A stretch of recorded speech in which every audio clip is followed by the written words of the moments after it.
Welcome to Luca is a Billionaire, where the only thing I invest in is your answers.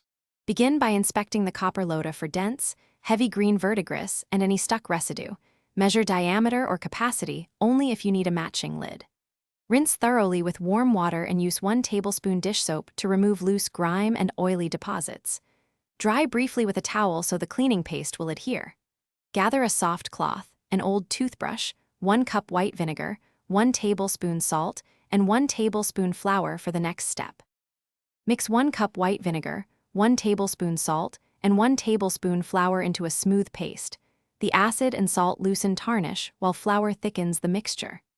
Apply the paste to the entire Lota surface with a soft cloth, covering both interior and exterior, and let it sit for 10 minutes so the reaction lifts verdigris and brown stains.